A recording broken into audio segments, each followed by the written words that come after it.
Lu pernah gak sih nonton anime gitu ya? Terus si karakter ini lagi ada di turning point penting nih di cerita. Mau genre apapun itu, misalnya kayak romance lah atau action. Si karakter ini atau mungkin ya MC lah ini dikasih pilihan yang penting banget. Pilihan A itu pilihan yang benar buat si karakter dan pilihan B adalah pilihan yang salah. Karakter itu bakal ngambil keputusan apa? Ya tentu saja bakal ngambil keputusan yang salah. Kayak Futaro milih Yotsuba, itu keputusan yang salah. Keputusan yang benar itu bersama Nino. Tapi nggak apa-apa, Nino Nakano udah jadian bahagia sama gue, sekarang udah nikah. Ya kan saya? Sorry, bukan gitu keputusan salah yang diambil maksudnya. Maksud dari si karakter ngambil keputusan salah ini, contohnya nih kalau kita ngambil series action, misalnya itu karakter A ini tuh belum cukup gitu, belum cukup kuat, tapi tiba-tiba dia gasin tuh lawan karakter kuat karena dia pede banget. Tapi ujungnya itu si karakter ini karena modal pede doang tapi belum latihan yang cukup, dia akhirnya kalah. Contohnya ini minor spoiler Hunter x Hunter pas Arc Heaven's Arena ya. Gon baru latihan bentar tuh, malah langsung gelut lawan yang lebih kuat dari dirinya. Hasilnya tuh habis gelut, habis bertarung tuh dia di opname di rumah sakit. Kalau ngambil keputusan yang bener ya otomatis latihan pelan-pelan terus baru lawan-lawan yang kuat gitu. Dia langsung gas aja, kan salah ya. Contoh lain ya, karakter ngambil keputusan yang salah juga bisa terjadi di series romance dengan trope yang paling sering gua temukan itu kalau di series romance adalah trope miskomunikasi. Itu sumpah sering banget itu kalau romance salah apa keputusan salah itu diambil gara-gara miskomunikasi. Kayak si Dandan sama terus si Mio itu anjir di My Happy Marriage. Miskomnya itu yang satu cowok takut dikadalin cewek matre, yang satu lagi cewek pendiam macam bawang putih yang disiksa sama keluarga sendiri. Dua background berbeda dengan permasalahan berbeda dari background tersebut ya, jadi punya masalah kehidupan yang berbeda dan ada miskom di dalamnya, hubungan mereka itu ada masalah. Emang sebagai penonton lu tuh pasti ada kesel sendiri ngeliat karakter itu ngambil keputusan yang salah dalam situasi tertentu. Gue juga gitu ya pas nonton anime, baca manga atau apapun lah. Kita sebagai audiens ya pasti emosional lah ngelihat karakter ngelakuin kesalahan, apalagi menyangkut keputusan penting yang menjadi turning point dalam suatu cerita. Tapi gini nih,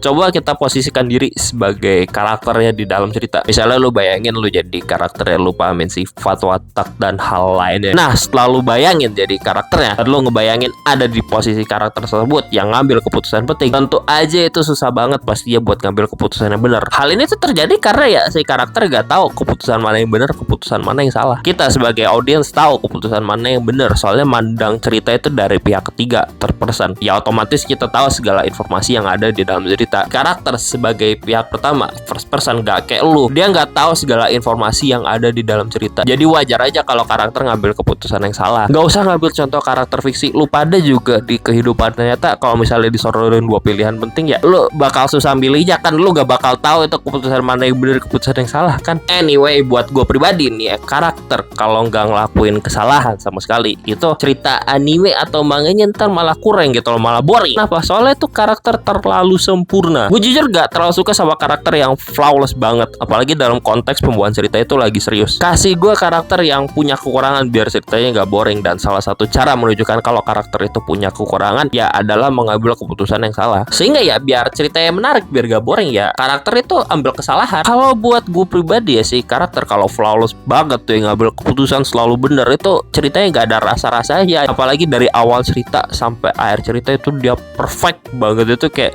no banget sih buat gue. Apalagi kalau kita ngomongin series yang ceritanya serius banget ya pembawaannya. Gue mau ngambil contoh Lena dari series 86 buat segmen ini yang merupakan salah satu waifu kesayangan gue.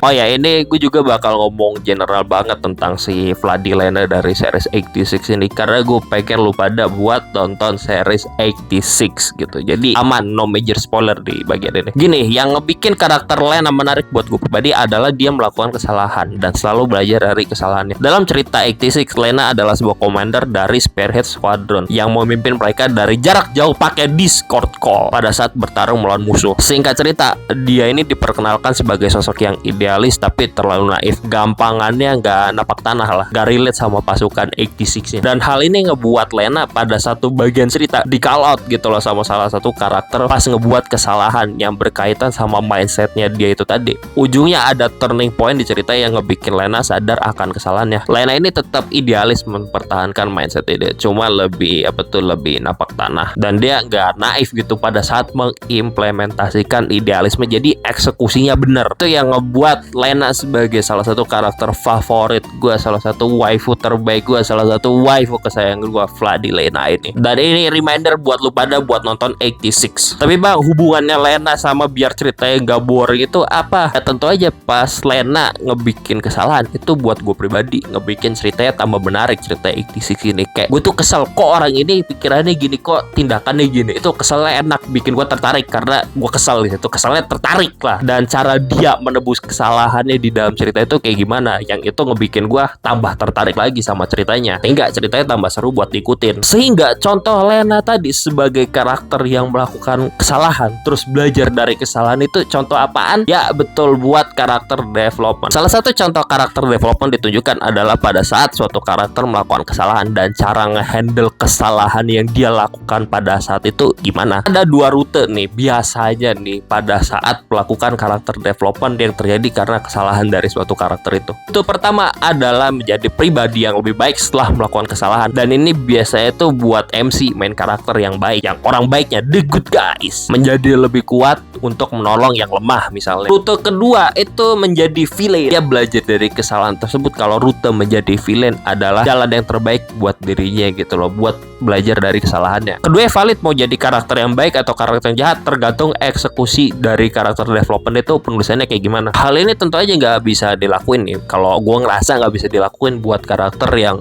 terlalu sempurna gitu, udah perfect, karena itu karakternya ya udah komplit, udah nggak ada flaw sama sekali. Jadi ruang buat karakter developmentnya mana kalau misalnya udah sempurna, udah komplit. Tapi karakternya jangan bikin kesalahan mulu, ujungnya ya ngeselin banget gitu kalau dibikin ngelakuin kesalahan mulu. Gini, karakter kalau ngelakuin kesalahan kalau jumlahnya pas itu emang bikin gedek, tapi gedeknya masih bisa diterima dan malah bikin tertarik buat ngikutin ceritanya kayak gue omongin tadi. Cuman kalau dibikin ngelakuin kesalahan mulu berulang kali itu kayak gimana penulisannya, jujur gimana. Apakah si karakter ini gak belajar dari kesalahan, kok melakukan kesalahan bolak-balik? Itu karakter developmentnya mana? Ujungnya pola ceritanya bakal repetitif juga ntar kalau misalnya si karakter ini ngelakuin kesalahan mulu. Anyway, penutup simpulan dari yapping session di video ini adalah ya biarin karakter ngelakuin kesalahan. Karakter ngelakukan kesalahan itu emang bikin gedek banget. Cuman ya kalau lu posisikan diri sebagai karakter, lu self insert lah pada saat mengambil keputusan yang salah, ya kemungkinan masuk akal gitu loh pada saat di konteks cerita yang ditunjukkan. Selain itu juga kalau karakter ngelakuin kesalahan, buat gua pribadi ceritanya tambah menarik dibandingkan karakter yang sempurna yang gak pernah melakukan kesalahan. Ujungnya kalau karakter melakukan kesalahan dan belajar dari kesalahan itu ada ruang buat karakter development ke depannya pada saat penulisan cerita. Tapi jangan keseringan bikin kesalahan mulu, itu malah tambah gedek, malah over gitu loh, jadi kurang ceritanya juga. Pokok gitu aja deh, bye.